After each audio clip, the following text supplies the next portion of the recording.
Hi hello friends, ನಮಸ್ಕಾರ. ಹೇಗಿದ್ದೀರಾ? First time video ನೋಡ್ತಾಯಿದ್ರೆ ನಾನು ಚಾನಲ್ ಸಬ್ಸ್ಕ್ರೈಬ್ ಮಾಡ್ಕೊಳ್ಳಿ. ಹೊಸ ವಿಡಿಯೋ ಬರ್ತದೆ. ಬೆಲ್ಲೈಕನ್ ಫ್ರೆಂಡ್ಸಿ. ಬನ್ನಿ, ಇವತ್ತು ಕನ್ನಡದಲ್ಲಿ ಸ್ಪೆಲ್ಲಿಂಗ್ ಕಟ್ ಮಾಡೋದು ಹೇಗೆ ಅಂತ ತೋರಿಸ್ಕೊಡ್ತೀನಿ. ಕೊನೆವರೆಗೂ ನೋಡಬೇಕು. ಕಟ್ ಮಾಡಿ ಹೇಗೆ ಮಾಡೋದು ಎಲ್ಲ ತೋರಿಸ್ಕೊಡ್ತೀನಿ. ಈ ವಿಡಿಯೋ ಸ್ಕಿಪ್ ಮಾಡಿದ್ರೆ ನೀವು ಪ್ಲೀಸ್ ಕೊನೆವರೆಗೂ ನೋಡಿ. ಹೀಗೆ ಸಪೋರ್ಟ್ ಮಾಡಿ, ಲೈಕ್ ಮಾಡಿ. ಫಸ್ಟ್ ಟೈಮ್ 30 ಕೇಕ್ ಲೇಯರ್ ಮಾಡಿ ಇಟ್ಕೊಂಡಿದ್ದೆ, ಹಾಗಾಗಿ ಅದನ್ನು ಕನ್ನಡ ಅಕ್ಷರ ಅಲ್ವಾ, ಹಾಗಾಗಿ ಒಂದು ಸ್ವಲ್ಪ ಪೇಪರಲ್ಲಿ ಸ್ವಲ್ಪ ಮಾರ್ಕ್ ಮಾಡಿಕೊಂಡು ಕಟ್ ಮಾಡಿಕೊಂಡು ಈಸಿ ಆಗುತ್ತೆ. ಇಲ್ಲಾಂದರೆ ಹಾಗೆ ಕಟ್ ಮಾಡ್ತಾ ಹೋದಾಗ ಒಂದು ಸ್ವಲ್ಪ ಆಚೆ ಈಚೆ ಹೆಚ್ಚು ಕಮ್ಮಿ ಆಗುತ್ತೆ, ಒಂದು ಅಳತೆ ಸಿಗೋಲ್ಲ. ಹಾಗಾಗಿ ಫಸ್ಟೇ ಕನ್ನಡದಲ್ಲಿ ಇಟ್ಕೊಂಡ್ರೆ ನಮಗೆ ಎಷ್ಟು ಕೆ ಜಿ ಬೇಕು ಅಂತಲೂ ಒಂದು ಲೆಕ್ಕ ಸಿಗುತ್ತೆ, ಅಳತೆ ಸಿಗುತ್ತೆ. ಹಾಗಾಗಿ ಕಟ್ ಮಾಡೋಕ್ಕೂ ಈಸಿ ಆಗುತ್ತೆ.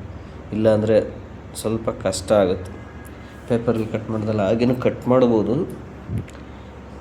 ಆದರೆ ಹೆಚ್ಚು ಕಮ್ಮಿ ಆದಾಗ ಮತ್ತೆ ಜಾಯಿಂಟ್ ಮಾಡೋದು ಸ್ವಲ್ಪ ಕಷ್ಟ.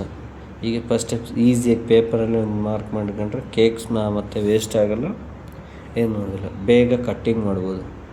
ನೀವು ಪೇಪರಲ್ಲಿಲ್ಲ ಹಾಗೆ ಇದು ಮಾಡಿ ನಾನು ಡೈರೆಕ್ಟ್ ಮಾಡ್ತೀನಿ ಅಂದರೆ ಮಾಡ್ಬೋದು. ಟ್ಯಾಲೆಂಟ್ ಇರಬೇಕಷ್ಟೆ. ಟ್ಯಾಲೆಂಟ್ ಇದ್ದರೆ ಏನು ಬೇಕಾದರೂ ಮಾಡ್ಬೋದು. ನಿಮಗೆ ಯಾವ ಥರ ಟ್ಯಾಲೆಂಟ್ ಇರುತ್ತೆ ಆ ಥರ. ನೋಡಿ, ಈಗ ಕಟ್ ಮಾಡಿದ್ದಾನೆ. ಕನ್ನಡ ಒಂದು ಸ್ವಲ್ಪ ಕಷ್ಟ ಅಂತಾನೆ, ಸ್ವಲ್ಪ ಕಷ್ಟನೇ, ಆದರೆ ಕಲ್ತ ಮೇಲೆ ಎಲ್ಲ ಈಸಿ ಆಗುತ್ತೆ. ನೋಡಿ, ಕಟ್ ಮಾಡಿದ್ದೀನಿ. ಹೇಗಿದೆ ನೋಡಿ, ಜಸ್ಟ್ ಬಿ ಅಂಬಿ, ಅಂಬರೀಷ್ ಅವ್ರದ್ದು ಅಂಬಿ ಫೇಮಸ್ ಅಲ್ವಾ, ಹಾಗಾಗಿ ನೋಡಿ ಈಗ ಬಂದಿದೆ. ಈ ಥರ ಎಲ್ಲ ಕಟ್ ಮಾಡಿ ಈ ಥರ ಫಿನಿಶಿಂಗಾಗಿ ಮಾಡಿಕೊಂಡ್ರೆ ಈಗ ಐಸಿಂಗ್ ಮಾಡೋಕ್ಕೆ ಈಸಿ ಆಗುತ್ತೆ. ಇಲ್ಲ ಕರೆಕ್ಟಾಗಿ ನೀವು ಫಿನಿಶಿಂಗಾಗಿ ಕೇಕ್ ಕಟ್ ಮಾಡಿಕೊಡ್ಲಿಲ್ಲ ಅಂದರೆ ಐಸಿಂಗ್ ಮಾಡೋಕ್ಕೆ ತುಂಬ ಕಷ್ಟ ಆಗುತ್ತೆ. ನೋಡಿ, ಎಲ್ಲ ಒಂದೊಂದು ಸ್ಪೆಲ್ಲಿಂಗು 2 kg ಮೇಲಿದೆ. ಮತ್ತು ಬಿ 2.5 kg ಇದೆ. ಮತ್ತು 0 ಅನ್ನೋದು 1.5 kg. ಟೋಟಲ್ 6 kg ಕೇಕ್ ಆಗುತ್ತೆ. ಅವಾಗ ಸ್ವಲ್ಪ ದೊಡ್ಡದಾಗಿರಲಿಲ್ಲ, ಹಾಗೆ ಮಿನಿಮಮ್ KGಲಿ ಮಾಡಿದ್ದೇನೆ. ಚಿಕ್ಕದೇ ಬೇಕಂದರೆ ಚಿಕ್ಕದಾಗೂ ಮಾಡ್ಬೋದು. ಅದನ್ನು ಬೇಕಂದ್ರೆ ನೆಕ್ಸ್ಟ್ ವಿಡಿಯೋದಲ್ಲಿ ಅಪ್ಲೋಡ್ ಮಾಡ್ತೀನಿ. ಸಿಂಪಲಾಗಿ ಕಟ್ ಮಾಡ್ಕೊಂಡಿದ್ದು ಸಿಂಪಲಾಗಿ ಐಸಿಂಗ್ ಮಾಡಬೇಕು. ಜಾಸ್ತಿ ಕ್ರೀಮ್ ಕೊಡಬಾರ್ದು, ವೆಯ್ಟ್ ಬರುತ್ತೆ. ಕಟ್ಟಿಂಗ್ ಕೇಕ್ಗಳಿಗೆಲ್ಲ ಲೈಟ್ ಕ್ರೀಮ್ ಕೊಟ್ಟರೆ ಬೆಸ್ಟ್. ಜಾಸ್ತಿ ಕ್ರೀಮ್ ಕೊಟ್ಟರೆ ವೆಯ್ಟ್ ಜಾಸ್ತಿ ಬರುತ್ತೆ. ಲೈಟಾಗಿ ಕ್ರೀಮ್ ಕೊಟ್ಕೊಂಡು ಫುಲ್ ಫಿನಿಶಿಂಗಿಗೆ ಐಸಿಂಗ್ ಮಾಡ್ಕೋಬೇಕು. ನೋಡಿ, ಹೀಗೆ ಮಾಡಿದೆ. ಬೀನೂ ಸಹ ಹೀಗೆ ಮಾಡ್ತೀನಿ ನೋಡಿ. ಇಲ್ಲಾಂದರೆ ನೋಡಿ, ಕಟ್ಟಿಂಗ್ ಎಲ್ಲ ಕನ್ನಡದೆಲ್ಲ ತುಂಬ ಕಷ್ಟ ಅಂತಾರೆ. ನಾನು ಸ್ವಲ್ಪ ಈಸಿಯಲ್ಲಿ ಮಾಡಿ ತೋರಿಸ್ತೀನಿ ನಿಮಗೆ. ನೀವು ಇದೇ ಥರ ಸಪೋರ್ಟ್ ಮಾಡ್ತಾಯಿದ್ರೆ ನೆಕ್ಸ್ಟ್ ವಿಡಿಯೋದಲ್ಲಿ ನೋಡಿ ಇನ್ನೂ ತುಂಬ ವೆರೈಟಿ ಕನ್ನಡ, ಇಂಗ್ಲೀಷ್ ಎಲ್ಲದನ್ನು ಸಹ ನಾನು ತೋರಿಸ್ಕೊಡ್ತೀನಿ. ಯಾವುದೇ ಥರ ಇದ್ದರೂ ಕಮೆಂಟ್ ಮಾಡಿ, ನೀವು ನಾನು ಎಲ್ಲ ಅಪ್ಡೇಟ್ ಮಾಡಿ ತಿಳಿಸ್ತೀನಿ. ನೋಡಿ, 3 ಅಕ್ಷರನೂ ಆಯಿತು. ಸೈಡಲ್ಲಿ ಚಾಕುವಲ್ಲಿ ಇದು ಮಾಡ್ಕೊಂಡು ಎಳ್ಕೊಂಡ್ರೆ ಫಿನಿಶಿಂಗ್ ಹೇಗೆ ಬರುತ್ತೆ. ಮತ್ತು ಬೇರೆ ಅದರಲ್ಲಿ ಎಳೆದುಕೊಂಡ್ರೆ ಅದು ಚಿಕ್ಕ ಕ್ರಾಸಲ್ಲೆಲ್ಲ ಬರೋಲ್ಲ ಫಿನಿಶಿಂಗು. ನೋಡಿ, ಇಷ್ಟು ಒಂದು ಲೆವೆಲ್ಲಿಗೆ ಕಟ್ ಮಾಡಿ ಎಲ್ಲ ರೆಡಿ ಮಾಡಿ ಮೇಲೆ ಚಿಕ್ಕ ಲೈಟ್ ಕ್ರೀಮಲ್ಲಿ ಐಸಿಂಗ್ ಮಾಡಿದ್ದೇನೆ. ಈಗ ಸ್ಟ್ರಾಬೆರಿ ಫ್ಲೇವರ್ ಇರೋದ್ರಿಂದ ಮೇಲೆ ಜೆಲ್ ಹಾಕ್ತಾಯಿದ್ದೇನೆ. ರೆಡ್ ಜೆಲ್ ಬೇಕಂತಲೇ ಹೇಳಿದ್ರಿಂದ ರೆಡ್ ಜೆಲ್ಲೇ ಹಾಕ್ತಾಯಿದ್ದೇನೆ. ರೆಡ್ ಚಾಕ್ಲೇಟ್ ಸಹ ಹಾಕ್ಬೋದು. ಜೆಲ್ಲು ಒಂದು ರಿಫ್ಲೆಕ್ಷನ್ ಅವ್ರಿಗೇನು ಬೇಕು ಅಂತ ಹೇಳಿದ್ರು, ಹಾಗಾಗಿ ಜೆಲ್ಲೇ ಹಾಕ್ಕೊಡ್ತೇನೆ. ಅಂದರೆ ಒಂದು ಮುಂಚೆ ಮಾಡಿಸಿದ್ರಂತೆ ಜೆಲ್ಲಾಗಿ, ಅದು ಹಂಗೆ ಬೇಕಂತ ಫೋಟೋ ತೋರಿಸಿದ್ರು, ಹಾಗಾಗಿ ಅದು ಜೆಲ್ಲಿ ಸಹ ಇಲ್ಲ. ಚಾಕ್ಲೇಟ್ ಹಾಕಿದರೆ ಅಂಟೋದಿಲ್ಲ, ಇದು ಮಾಡಲಿಕ್ಕೆ ಚೆನ್ನಾಗಿ ಕಾಣುತ್ತೆ. ಸೈಡ್ ಬಾಲ್ಸ್ ಹಾಕಿದರೆ ಒಂದು ನೋಡೋಕ್ಕೆ ಲುಕ್ ಕಾಣುತ್ತೆ. ಮಿನಿಮಮ್ ಇರೋದೇ ಈಗ ಸೈಡ್ ಬಾರ್ಡ್ರ್ ಹಾಕಿದಾಗ ಫುಲ್ ಫಿನಿಶಿಂಗ್ ಕಾಣೋದಿಲ್ಲ, ಅಂದರೆ ನೋಡಲಿಕ್ಕೆ ಲುಕ್ ಕಾಣಲ್ಲ. ಹಾಗಾಗಿ ನೋಡಿ, ಸೇಮ್ ಸೈಡ್ ಚಿಕ್ಕದಾಗಿ ಡಿಂಪಲ್ ತೊಗೊಂಡು ಬಾರ್ಡ್ರ್ ಕಟ್ಬಿಟ್ರೆ ನೋಡಲಿಕ್ಕೆ ವೆರೈಟಿ ಕಾಣುತ್ತೆ, ಯೂನಿಕಾಗಿ ಲುಕ್ ಕಾಣುತ್ತೆ. ಹಾಗಾಗಿ ನೋಡಿ, ಹೀಗೆ ಕಾಣಿಸೋದು. ನೀವು ಸ್ಕಿಪ್ ಮಾಡಿದ ವೀಡಿಯೋ ನೋಡಬೇಕು. ಇನ್ನೂ ಹೊಸ ವೀಡಿಯೋಗಳಿಗೆ ನಿಮ್ಮ ಚಾನಲ್ನ ಸಬ್ಸ್ಕ್ರೈಬ್ ಮಾಡ್ಕೊಳ್ಳಿ. ಹೀಗೆ ವೀಡಿಯೋಸ್ಗಳು ಬರ್ತಾಯಿದೆ, ನೀವು ಹೋಗಿ ನೋಡಿ. ಹೀಗೆ ಕಾಣಿಸ್ತದೆ ಲುಕ್.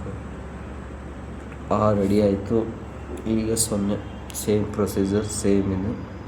ಮೇಲೆ ಇದು ಮಾಡಿ ಜೆಲ್ ಹಾಕಿ ಸೈಡು ಚಿಕ್ಕ ಬಾಲ್ಸ್ ಹಾಕಿ ಮತ್ತು ಸೈಡ್ ಬಾರ್ಡ್ರ್ ಹಾಕಿ ಹೊಸ ವಿಡಿಯೋ ಹಾಕ್ತಿರ್ತೀನಿ. ನೀವು ಓಡಿ ಸಪೋರ್ಟ್ ಮಾಡಿ. ಎಲ್ರಿಗೂ ಸಪೋರ್ಟ್ ಮಾಡಿದಂಗೆ ನಮಗೂ ಸಪೋರ್ಟ್ ಸಹ ಮಾಡಿ. ಹೊಸ ವಿಡಿಯೋಗಳು ನಾವು ಸಹ ಅಪ್ಲೋಡ್ ಮಾಡ್ತೇವೆ. ವೆರೈಟೀಸ್ ಬೇಕಂದ್ರೆ ಇದೆ, ನೀವು ಹೋಗಿ ನನ್ನ ಚಾನಲ್ ನೋಡ್ಬೋದು. ಈಗಲೇ ಸಬ್ಸ್ಕ್ರೈಬ್ ಮಾಡ್ಕೊಳ್ಳಿ ಅಂದರೆ ಈಗ ಸಬ್ಸ್ಕ್ರೈಬ್ ಮಾಡಿ, ಈಗ ಬೆಲ್ಲೈಕನ್ ಪ್ರೆಸ್ ಮಾಡಿ. ಈಗ 3 ವರ್ಷ ಆಯಿತು ನೋಡಿ. A0B Ambi Kannada film greatest ever hero Ambareesh, shortcut Ambi ಮಂಡ್ಯದ ಗಂಡು. ಅವ್ರದ್ದು ಬರ್ತ್ಡೇ ಮಾಡಿಸಿದ್ದು ಎಲ್ಲರ ಪ್ರೀತಿಗೋಸ್ಕರ ಅವ್ರ ಗೆಳೆಯನ ಮಾಡಿಸಿದ್ದು ಗೊತ್ತಿಲ್ಲ. ಅಂಬಿ ಬೇಕು ಅಂತ ಹೇಳಿ ಸ್ಪೆಷಲಾಗಿ ಮಾಡಿಕೊಡು ಅಂತ ಹೇಳಿ ಮಾಡಿಸಿರೋದು. ಹೇಗಿದೆ ನೋಡಿ, ಚೆನ್ನಾಗಿದ್ದರೆ ಒಂದು ಕಮೆಂಟ್ ಹಾಕಿ, ಜಾಸ್ತಿ ಚೆನ್ನಾಗಿದ್ದರೆ ಸಬ್ಸ್ಕ್ರೈಬ್ ಮಾಡಿ, ಹಾಗೆ ಇನ್ನೂ ಚೆನ್ನಾಗಿದ್ದರೆ ಶೇರ್ ಮಾಡಿ. ನೋಡಿ ಇಲ್ಲಿಗೆ ಜಸ್ಟ್ ಫಿನಿಶಿಂಗ್ ಆಗಿಲ್ಲ, 70% ಆಯಿತು. ಈಗ ಮಧ್ಯಕ್ಕೆ ನಾವು ಸಿಂಪಲಾಗಿ ಪ್ಲೈನ್ ಕಾಣುತ್ತಲ್ಲ, ಈ ಪ್ಲೈನ್ ಕಾಣೋದ್ರ ಬದಲು ಅಲ್ಲಿಗೆಲ್ಲ ಸ್ವಲ್ಪ ಚಾಕ್ಲೇಟ್ ಹಾಕಿದರೆ ಚಾಕ್ಲೇಟಲ್ಲಿ ಡಾಟ್ ಇಟ್ಟು ನೋಡೋಕ್ಕೆ ಡಿಫ್ರೆಂಟ್ ಲುಕ್ಕಾಗಿ ಚೆನ್ನಾಗಿ ಕಾಣುತ್ತೆ. ಈ ಡಾಟ್ ಇಟ್ಟ ಮೇಲೆ ಟೂತ್ ಪಿಕ್ ತಗೊಂಡು ಅದನ್ನು ಸ್ವಲ್ಪ ಸಿಂಪಲಾಗಿ ಆ ಕಡೆ ಈ ಕಡೆ ಎಲ್ಲ ಎಳಿಬೇಕು. ನೋಡಿ ತೋರಿಸ್ತಾನೆ ಅಷ್ಟೇ. ಟೂತ್ ಪಿಕ್ ತಗೊಂಡು ಈಗ ಸಿಂಪಲಾಗಿ ಆ ಕಡೆ ಎಳೆದ್ರೆ just new style, different style ಕಾಣುತ್ತೆ. ನಿಮ್ಗೆ ಹೇಗೆ ಬೇಕಾದ್ರೂ ಇಲ್ಲ, ಡಾಟ್ ಇಲ್ಲ, ಡಬಲ್ ಕಲರ್ ಮಾಡ್ಬೋದು, ಸಿಂಗಲ್ ಕಲರ್ ಮಾಡ್ಬೋದು, ಜೆಲ್ ಡಾಟ್ ಇಡ್ಬೋದು, ಎಷ್ಟು ವೆರೈಟೀಸ್ ಮಾಡ್ಬೋದು. ಮಾಡಿದೆ ನಾವು, ನೀವು ಹೋಗಿ ನೋಡಿದರೆ ಗೊತ್ತಾಗ್ತದೆ. ಬಾಸ್ ಎಲ್ಲ ಜಾಸ್ತಿ ಬಾಸ್ ಅಂತ ಕೇಕ್ ಕಟ್ಟಿಂಗ್